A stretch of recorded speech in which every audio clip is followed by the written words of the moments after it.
मान्य सदस्य नहीं, हाँ हो गया, अब इसमें तो आ गया। हमको कहना है कि आवश्यकता है ही, तो आवश्यकता तो है।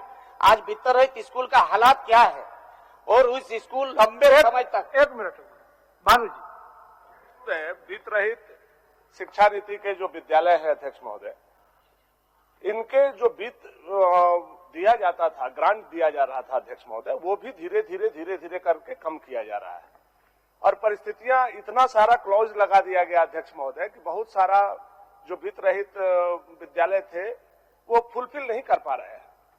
अब उनका ग्रांट धीरे धीरे बंद होने की स्थिति में है अध्यक्ष महोदय। ठीक है, आप उसको वित्त सहित नहीं कर पा रहे हैं, तो कम से कम पुराना जो ग्रांट मिलता था अध्यक्ष महोदय, उसको तो सरकार कंटिन्यू करे।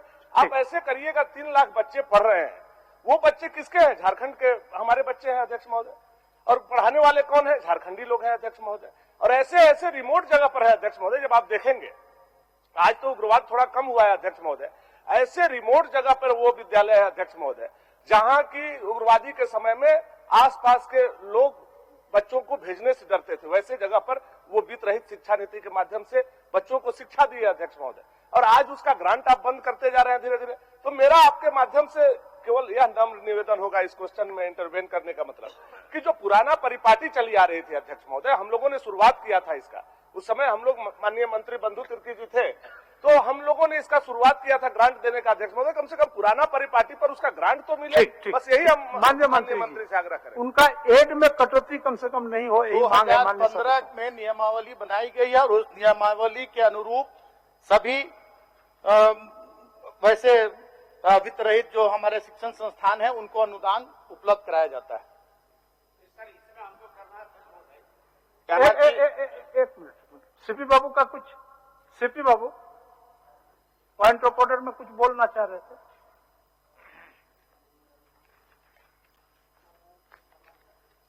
अध्यक्ष महोदय, जब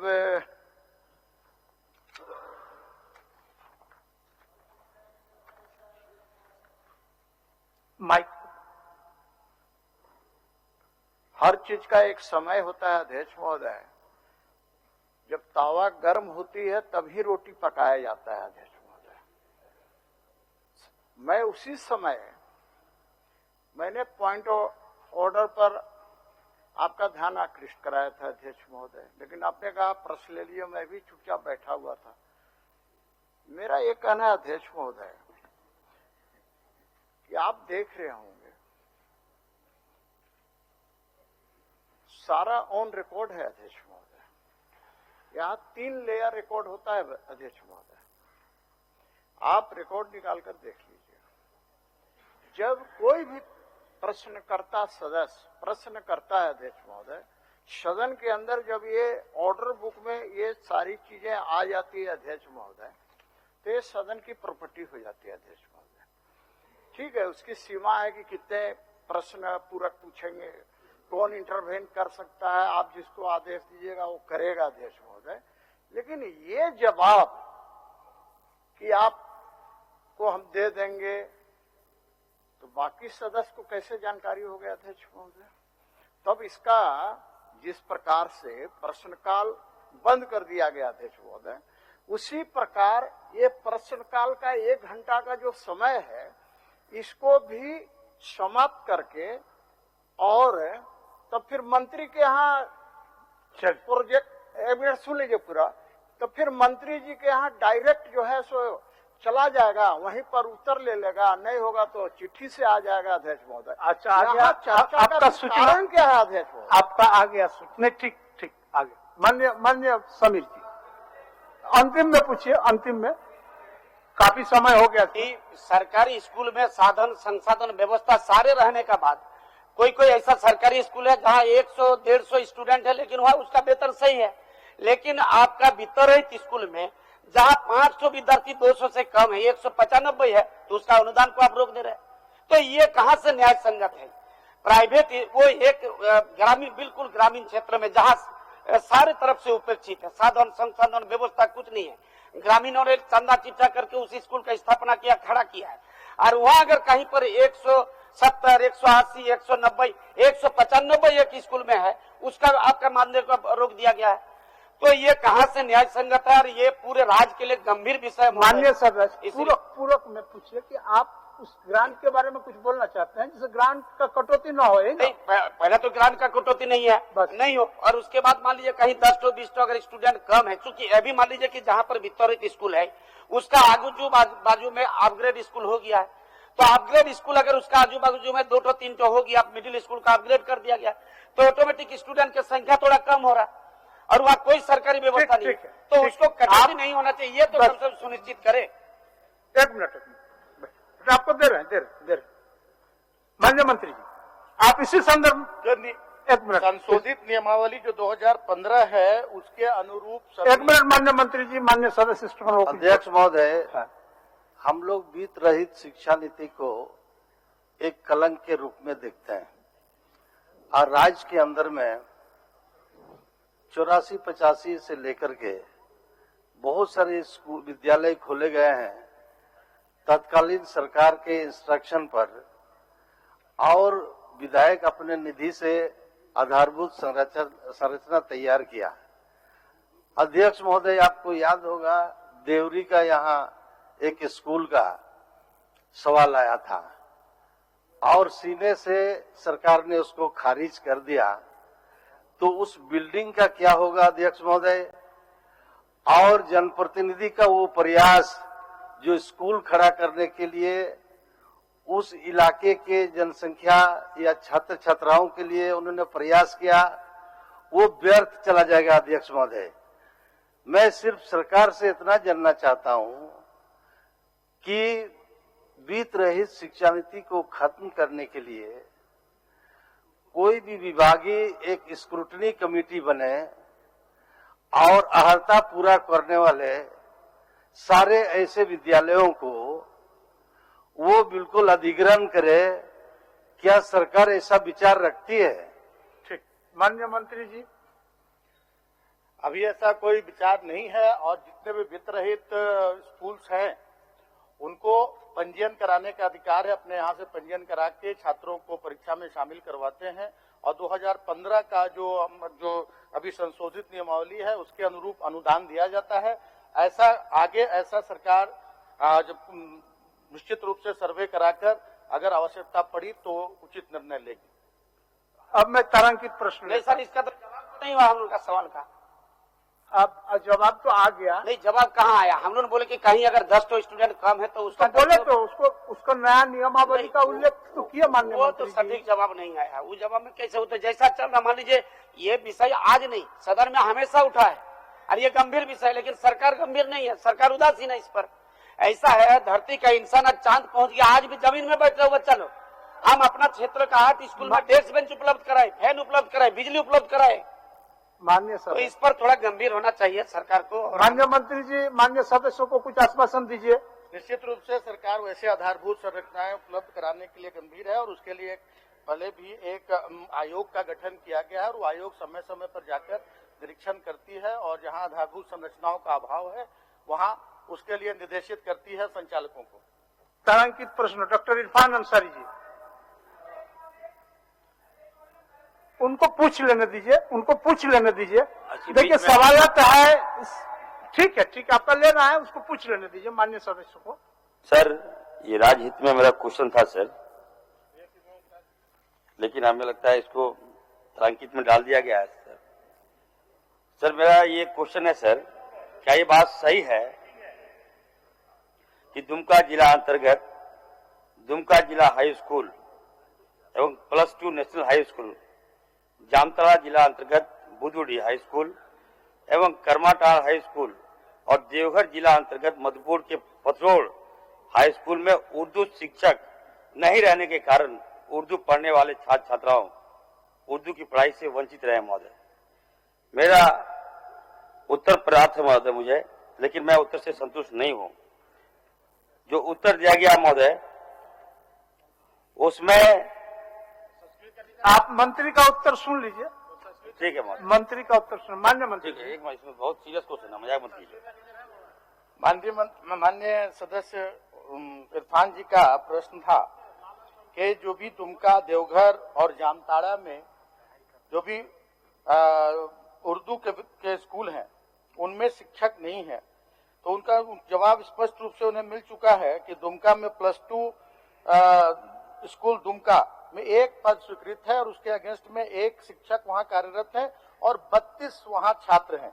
उसी तरह से जामताड़ा में राजकीय उच्च विद्यालय शहरी क्षेत्र बुधुडी में कोई भी पद वहां भी नहीं, नेशनल स्कूल में एक पद है, उसके अगेंस्ट में भी एक शिक्षक कार्य करता, 22 वहां विद्यार्थी हैं।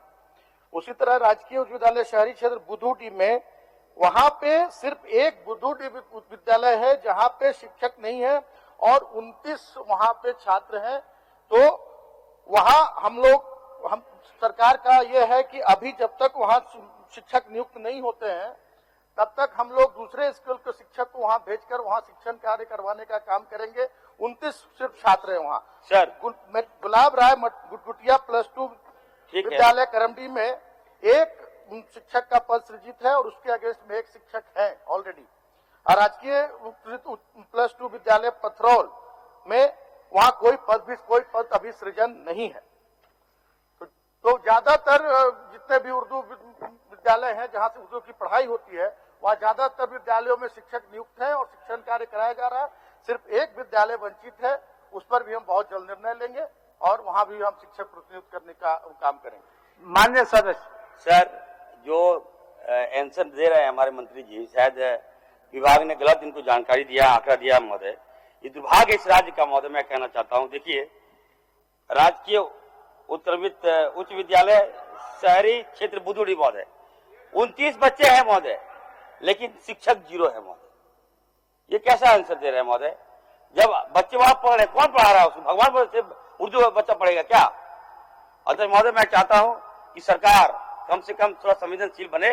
और मेरा ये मान है अध्यक्ष महोदय आपके माध्यम से कि राज्य गठन होने के बाद से महोदय ये बातें इसलिए आ रही है महोदय, मंत्री जी शायद दूसरे विभाग के मंत्री हैं, ये बातें इसलिए आ रही है कि राज्य गठन जब हुआ था महोदय, उस समय हमारे बंधु जी भी मंत्री थे, आए थे यहाँ तो, और फुरकान साहब भी मंत्री थे सर।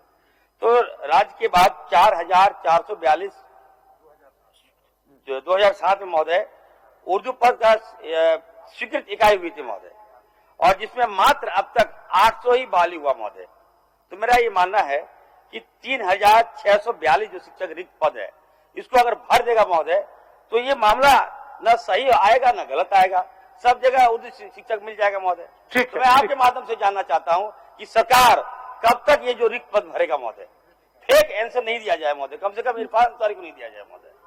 मैं जानना चाहता हूं कब तक भरेगा? माननीय मंत्री जी। अध्यक्ष महोदय, सिर्फ एक विद्यालय में शिक्षक नहीं है, ये सरकार नहीं, माननीय एक सदस्य का सवाल नहीं है, माननीय सारे सदस्य का सवाल है, एक ही तरह का उत्तर हो, यही सब। बोलिए माननीय मंत्री जी। सभी सदस्यों ने माना है कि सभी सरकार ने ये माना है कि सिर्फ एक विद्यालय में जो प्रश्न है उसके अकॉर्डिंग कि एक विद्यालय में शिक्षक नहीं है, वहां डिप्यूटेशन के आधार पर शिक्षण कार्य कराया जा रहा है और आगे शिक्षक की नियुक्ति की प्रक्रिया, वहां पर पोस्टिंग की प्रक्रिया की जाएगी। बहुत जल्द वहां शिक्षक नियुक्त किए जाएंगे और सभी विद्यालय, जो माननीय सदस्य का प्रश्न, उसमें सभी विद्यालयों में शिक्षक हैं और शिक्षण कार्य करा रहे। ठीक, माननीय, ठीक। अब मैं ये जानना चाहता हूँ जो रिक्त पद सरकार कब तक भरेगी महोदय? ये जो तो बोले माननीय सदस्य, शिक्षक बोल दीजिए, जामतला बुधुडी का नहीं महोदय, सहयोग कर देते हैं सर। मामला बहुत गंभीर है। वो सहयोग नहीं लेंगे, सक्षम है बंधु जी, माननीय सदस्य सक्षम है, आप काहे सहयोग कर रहे हैं? उनको पूछ लेने दीजिए, उनको पूछ लेने दीजिए, फिर विषयांतर हो जाएगा, उनका जिज्ञासा को मिटने दे। अच्छे के बोलिए बंधु जी। 4642 स्वीकृत इकाई है। अच्छा, और उर्दू विद्यालयों में शिक्षकों की कमी है। माननीय विधायक इरफान जी कहना है कि भाई ये 3642 शिक्षकों का बहाली अगर आप कर देते हैं तो सभी जगह जो शिक्षक रिक्त हैं वो रिक्तियों को भरा जा सकता है। इसलिए सरकार को चाहिए कि इस पर कार्रवाई शुरू करनी चाहिए, बहाली की दिशा में आगे बढ़नी चाहिए। सरफराज जी लाए थे आपको, हम लाए। एक मिनट सरफराज जी। भानु भी गया था, पूछिएगा, सामने में है। भानु जी कह चुके हैं, स्वीकार कर चुके हैं शुरू में ही। बैठिए भानु जी, सरफराज जी खड़े। भानु जी, भानु जी बहुत महत्वपूर्ण। सर सरफराज जी को बोलने दें। सर एक सेकंड, उर्दू का विषय है, सरफराज जी को बोल। एक भानु जी, अच्छा सरफराज जी, भानु जी को ही बोलने न दीजिए, बोलिए। अरे आप लोग सब हमेशा बोलते हैं भैया, हमको तो बोलने दीजिए। भानु जी एक सेकंड। सर मैं आपके माध्यम से सरकार से जानना चाहता हूं कि बिहार से जब झारखंड अलग हुआ तो प्राय हम लोगों ने सब चीजें जो बिहार में थी उसको माना गया। क्या शिक्षा विभाग उर्दू टीचर की बहालियों में उर्दू टीचर्स को, जो बिहार में 10% उर्दू टीचर की बहाली होती थी, वो कानून यहाँ आया है तो मैं स्वागत करता हूं। अगर नहीं आया है तो क्या राज्य सरकार इस पर विचार करके उस कानून को लागू करेगी?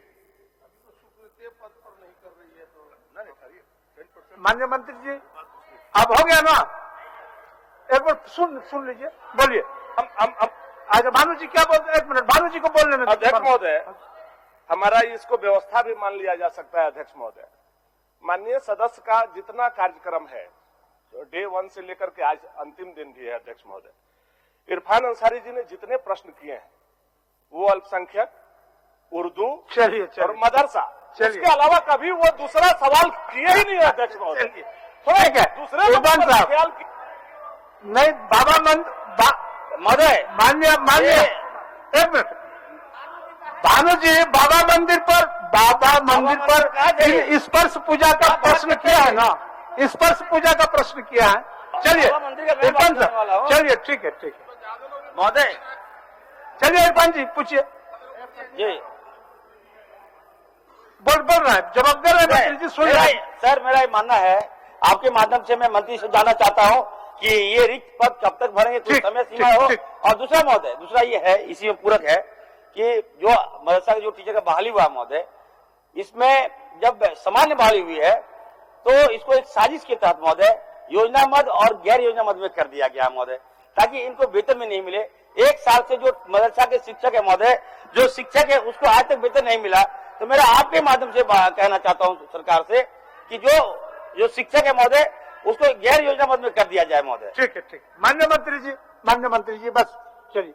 माननीय सदस्य की भावनाओं से सरकार पूरी तरह से सहमत है और सरकार पर आगे विचार करेगी। और जहां तक अभी का प्रश्न है उर्दू शिक्षकों की बहाली का, तो उसके लिए भी वैकेंसी निकाली गई थी, लेकिन सभी जो भी उसकी अर्हता थी उसको पूर्ण नहीं कर पाए, जो भी उसके अभ्यर्थी थे, और आगे रिक्त पदों को भरने पर सरकार गंभीर।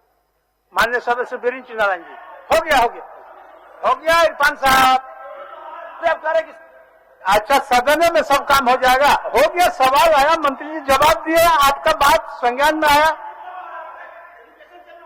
बात बच्चा क्या तो हमेशा गंभीर है, सरकार गंभीर है। आप समय सीमा बता दीजिए, कब तक दीजिएगा?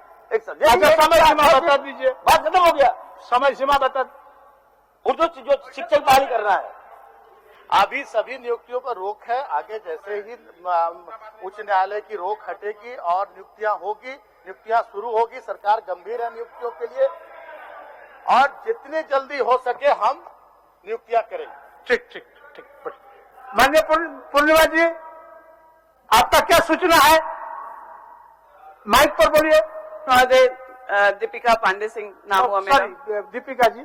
अध्यक्ष महोदय, व्यवस्था को लेकर मुझे कहना था, मैं कल से ही प्रयास कर रही थी। मुझे कहना है कि विधानसभा की जो कार्रवाई का वीडियो क्लिप है उसके साथ अध्यक्ष महोदय छेड़छाड़ किया जा रहा है। 18/1 को जो कटौती प्रस्ताव विपक्ष के द्वारा लाया गया था उसके खिलाफ बोलते हुए मैंने जो भी बातें कही थी वो बहुत प्रयास करने के बाद भी जो सदन का YouTube है उसमें उपलब्ध नहीं है। अच्छा, और मुझे जांच करवा रहा है। हाँ, जांच करवा रहा है। उस पे जांच हो अध्यक्ष महोदय, और जो दोषी हैं उनको दंडित किया जाए। मैं एक लिखित शिकायत आपके पास देना चाहती हूँ अध्यक्ष महोदय। ठीक, भिजवा दीजिए। बिरिंच जी, माननीय सदस्य बिरिंच जी। देंगे महोदय, जवाब कौन देंगे? खेल मंत्री है नहीं महोदय। नहीं, ये खेल मंत्री के बदले हमारे मिथिलेश जी देंगे। आप देंगे? हाँ, वही। माननीय अध्यक्ष महोदय, जो जवाब मिला है वो गलत है महोदय, और मुझे लगता है सरकार को जानकारी का अभाव है महोदय। वो जो जमीन है वो बीएसएल ने 35 एकड़ के आसपास जमीन जिला प्रशासन को हस्तगत कराया था महोदय, जिसमें आज कलेक्टेरिएट बना है जिसमें न्यायालय बना है, जज कॉलोनी बना है महोदय, जुडिशियल कॉलोनी, जिसमें सदर हॉस्पिटल बना है, जिसमें सर्किट हाउस बना है महोदय। अभी सूर्य सरोवर सा तिरंगा पार्क भी उसी जमीन पर बन रहा है, सरकारी पैसे लग रहे हैं उसमें। मैंने मांग किया था कि 2.5 एकड़ जमीन लगभग वहां पे मौजूद है जो जिला प्रशासन के अधीन है, वहीं स्पोर्ट्स कॉम्प्लेक्स बनाया जाए। सरकार ने साफ साफ कहा कि वो बीएसएल के अधीन है, तो सरकार को बताना चाहिए कि वो बीएसएल के अधीन नहीं है महोदय। ठीक, माननीय मंत्री जी। उपायुक्त के माध्यम से जो जानकारी प्राप्त हुई है अध्यक्ष महोदय, उसके अनुसार ये जमीन जिसका जिक्र किया गया माननीय सदस्य के द्वारा वो बीएसएल के ही अधीन है। लेकिन मैं माननीय सदस्य को ये आश्वस्त कराना चाहूंगा कि सरकार सभी खेलों को आगे बढ़ाने के लिए पूरी तरह से दृढ़ संकल्पित है और माननीय उपायुक्त बोकारो से इसके लिए अनुशंसा मंगाई जाएगी और बहुत जल्द इस पर कार्रवाई करके वहां जो माननीय सदस्य की मांग है इंडोर स्टेडियम का, उसको पूरा कराने के दिशा में सरकार काम करेगी। चलिए बिरिंची जी, आपको स्टेडियम बनाने से न काम है। मैं आसन को बताना, आसन के माध्यम से सदन को बताना चाहता हूँ महोदय, मेरे पास प्रमाण है महोदय। ये नक्शा है महोदय जो बीएसएल ने 35 एकड़ जमीन दिया था, मैं आपको भिजवा रहा हूँ महोदय। नक्शा है महोदय जो बीएसएल ने 35 एकड़ दिया था। इसके अलावा महोदय समय समय पर डीसी बोकारो ने उन 35 एकड़ जमीन का क्या उपयोग किया, किसको किसको कब दिया, एक एक सारा उसमें महोदय इसमें दर्शाया हुआ है महोदय। आखिर ये जवाब से हम कैसे संतुष्ट हो महोदय? इन्होंने आगे कहा है कि यदि सरकारी जमीन होगी तो हम स्पोर्ट्स कॉम्प्लेक्स बनाने के लिए तैयार हैं महोदय। आसन से नियमन जाए, एक वहां पे जांच करवा ले महोदय, और डीसी अगर कहते हैं कि वो जमीन हमारे अधीन नहीं है, हम कुछ नहीं कहेंगे महोदय। अगर वो जमीन डीसी के अधीन है और जमीन उपलब्ध है तो स्पोर्ट्स कॉम्प्लेक्स सरकार बनाएगी कि नहीं? सरकार कह सदन के अंदर, इतना ही तो बात है। अध्यक्ष महोदय, मैंने आश्वस्त कर दिया माननीय सदस्य को कि सरकार गंभीर है और भूमि जो भी वहां से उपायुक्त की जो अनुशंसा आएगी कि फला जमीन पर स्पोर्ट्स कॉम्प्लेक्स बनाया जा सकता है, वहां सरकार निर्णय लेकर स्पोर्ट्स कॉम्प्लेक्स बनाएगी। सही महोदय, अगर उपायुक्त के भरोसे ही सरकार चलेगी, मैं तो कह रहा हूं कि जमीन है महोदय, मिसगाइड किया गया सरकार को। जमीन का कागजात देख लीजिए माननीय मंत्री जी, आप कहिए ना बनाएंगे, इतना ही तो बात है माननीय मंत्री जी। यही तो कहा मैंने कि निश्चित रूप से सरकार बनाने के लिए गंभीर है और सरकार बनाएगी, यही तो मैंने आपको जवाब दिया। जमीन से क्या लेना देना, किस जमीन पर, कि बोकारो में बनना है, बोकारो में माननीय स्टेडियम बनेगा। माननीय मंत्री जी, ढोलू जी क्या बोलना चाहते हैं? इसी विषय पर बोलना चाहते हैं? इसी विषय पर अध्यक्ष महोदय। बिरिंची जी आपको सहयोग कर रहे हैं ढोलू जी। अध्यक्ष महोदय, मैं आपके माध्यम से आग्रह करना चाहेंगे सरकार को। अध्यक्ष महोदय, एक तरफ कहता है कि जो जमीन जिस काम के लिए विस्थापितों से लिया जाता अध्यक्ष महोदय, वो काम अगर नहीं होता उस जमीन में तो विस्थापितों को जमीन वापस किया जाए, मॉल और मार्केट बना के लोगों को, माफिया और गुंडा को दिया नहीं जाए। अध्यक्ष महोदय, ये मेरा आपके अध्यक्ष महोदय आग्रह है। अध्यक्ष महोदय, जो जमीन जिस काम के लिए लिया जाता, चाहे उद्योग के लिए चाहे खनन के लिए, अगर वो काम नहीं होता अध्यक्ष महोदय तो जमीन ग्रामीणों को वापस किया जाए। अध्यक्ष महोदय, यही आग्रह अध्यक्ष महोदय। स्टेडियम के बारे में माननीय सदस्य संतुष्ट हो गए? कॉम्प्लेक्स स्टेडियम में तो बहुत पैसे लगते हैं महोदय। स्पोर्ट्स कॉम्प्लेक्स सिर्फ इतना ही कह दीजिए ना कि प्रतिवेदन फिर से मंगवा लेते हैं। निश्चित रूप से ये प्रश्न सिर्फ स्पोर्ट्स कॉम्प्लेक्स के लिए है, इंडोर स्पोर्ट्स कॉम्प्लेक्स के लिए। तो इसके लिए जमीन कहाँ का कोई मामला नहीं है, किसी जमीन पर बनना चाहिए जहां माननीय सदस्य की इच्छा है कि बोकारो में बनना चाहिए, तो पहले ही सरकार ने आश्वस्त करा दिया इन्हें कि अनुशंसा मंगाई जाएगी और मंगाकर और इस पर आगे काम किया जाए। धन्यवाद महोदय, बहुत बहुत धन्यवाद। शून्यकाल की सूचनाएं, शून्यकाल की सूचनाएं।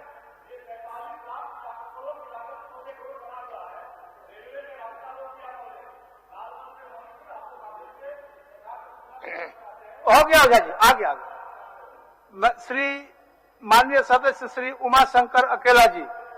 अध्यक्ष महोदय, हजारीबाग जिला अंतर्गत चौपारण प्रखंड में बसरिया पंचायत की आबादी लगभग 10,000 की है। वहां अध्यक्ष महोदय पानी की किल्लत काफी है, अतः श्रीमान से आग्रह है कि सरकार के द्वारा यानी पेयजल स्वच्छता विभाग से बड़ा जल मीनार बनाने के वो सदन के माध्यम से सरकार से मांग करता हूं। माननीय सदस्य श्री समरीलाल जी। समरीलाल जी शून्यकाल डालने में बहुत आगे हैं, चलिए। अध्यक्ष महोदय, मेरे विधानसभा कांके क्षेत्र में चेड़ी मनातू में सेंट्रल यूनिवर्सिटी खुला महोदय, वहां 140 एकड़ जमीन अधिग्रहित किया गया है, लेकिन रैयतों को उसका मुआवजा नहीं मिला है और साथ साथ वो इस विश्वविद्यालय में वहां के लोकल लोगों को नौकरी भी नहीं मिला है जिनकी जमीन गई है। मैं और साथ ही साथ उनका जो आगमन का रास्ता है वहां दीवार बनाए उसका बाउंड्री किया जा रहा है। अध्यक्ष महोदय, मैं आग्रह करूंगा कि जिसकी जमीन गई है उसको मुआवजा मिले, उसको जमीन का जो पैसा है वो मिले और साथ ही साथ उसको वहां नौकरी मिले, ये सरकार से मांग करता हूं और उसको आगमन का आने जाने का रास्ता दिया जाए महोदय, ये सरकार से मांग करता हूं। श्री कोचे मुंडा जी। अध्यक्ष महोदय, खूंटी जिला के अंतर्गत कर्रा प्रखंड भूसुर जरियागढ़ पंचायत से धोबी सोसो कुकड़ीवाणी पंचायत भाया कसीरा तिरला मोड़ होते हुए देशवाली तक 10 किलोमीटर सड़क अत्यंत जर्जर अवस्था में है, जिसके कारण आम जन जीवन को काफी कठिनाइयों का सामना करना पड़ता है। अतः सदन के माध्यम से सरकार से मांग करते हुए कहना है कि उक्त सड़क का निर्माण कार्य अविलंब कराया जाए। माननीय सदस्य श्री रामचंद्र सिंह जी। अध्यक्ष महोदय, अविभाजित बिहार में राजस्व कर्मचारी पंचायत सेवक एवं ग्राम सेविका का पद सृजित कर समान वेतनमान पर बहाल किया गया। तीनों संवर्ग के कर्मचारियों को प्रतिशत प्रोन्नति यथा 25% परवर कोटि तथा 10% वरीय परवर कोटि के पद प्रावधानित था, परंतु पंचम वेतन निरीक्षित के पश्चात सिर्फ ग्राम सेविका को प्रतिशत प्रोन्नति से वंचित कर दिया गया।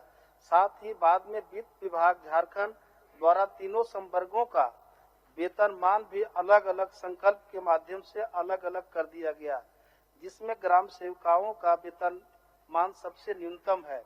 अतः सदन के माध्यम से ग्राम सेविकाओं को भी इनके समकक्ष वर्गों के अनुरूप प्रतिशत प्रोन्नति तथा समान वेतनमान गणनांकित करने की मांग सरकार से करता हूं। माननीय सदस्य श्री नारायण दास जी।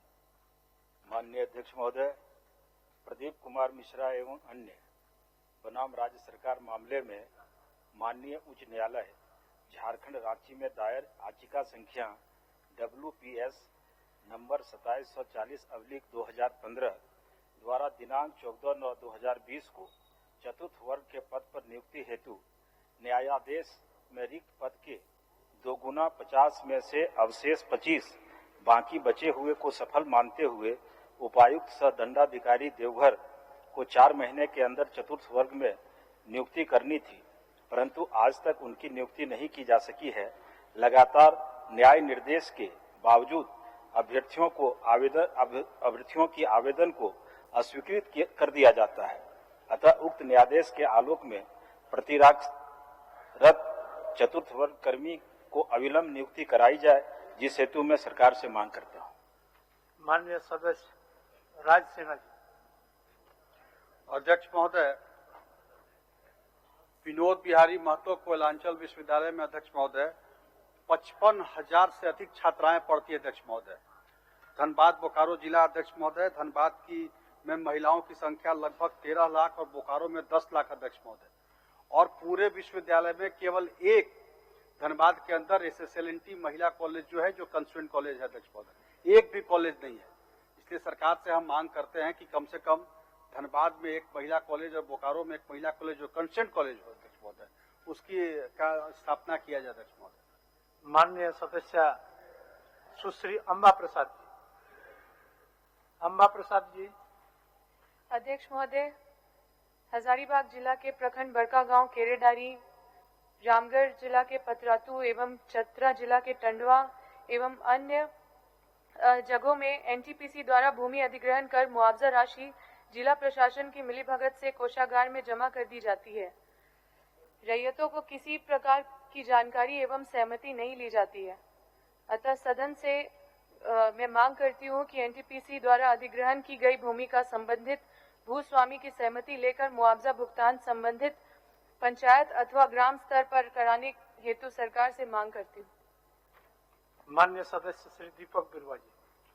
अध्यक्ष महोदय, जमशेदपुर अधिसूचित क्षेत्र समिति का कार्यालय जमशेदपुर द्वारा स्वर्ण रेखा नदी तट पर RD की छठ घाट एवं पार्क निर्माण हेतु प्रथम प्रकलित राशि 94,18,879 रुपये के तहत पूर्ण योजना को 9 माह बाद पुनः उसी योजना के लिए 24,48,680 रुपये की प्रशासनिक स्वीकृति प्रदान किया जाना सरकारी राशि का दुरुपयोग। अतः एक ही कार्य के लिए दोबारा सरकारी राशि के निकासी में संलिप्त पदाधिकारियों को चिन्हित करते हुए कानूनी कार्रवाई किया जाए।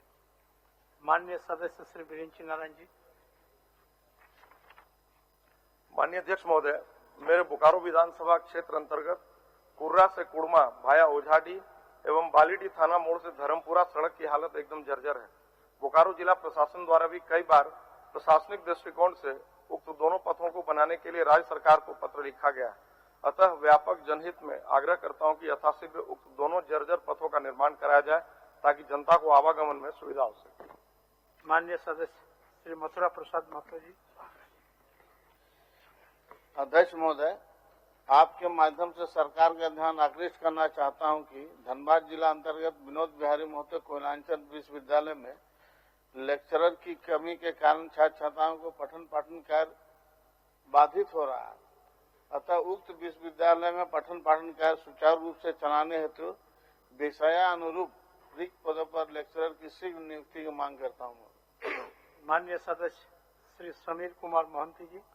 अध्यक्ष महोदय, झारखंड लोक सेवा आयोग द्वारा आयोजित प्राथमिक शिक्षक चयन प्रतियोगिता परीक्षा 2003 में उत्तीर्ण द्वितीय सूची में अंतर्भुक्त अभ्यर्थियों को पुराने पेंशन योजना से वंचित कर नए पेंशन योजना में जोड़ दिया गया है, जबकि प्रथम सूची के अंतर्भुक्त अभ्यर्थियों को पुराने पेंशन योजना का सुविधा प्राप्त है। एक ही विज्ञापन वर्ष 2002 तथा एक ही परीक्षा वर्ष में चयनित द्वितीय सूची में अंतर्भुक्त नियुक्ति शिक्षक को पुराने पेंशन योजना का लाभ दिलाने के दिशा में उचित पहल करने का मांग मैं सदन के माध्यम से सरकार से करता हूं। माननीय सदस्य श्री केदार हाजरा जी। अध्यक्ष महोदय,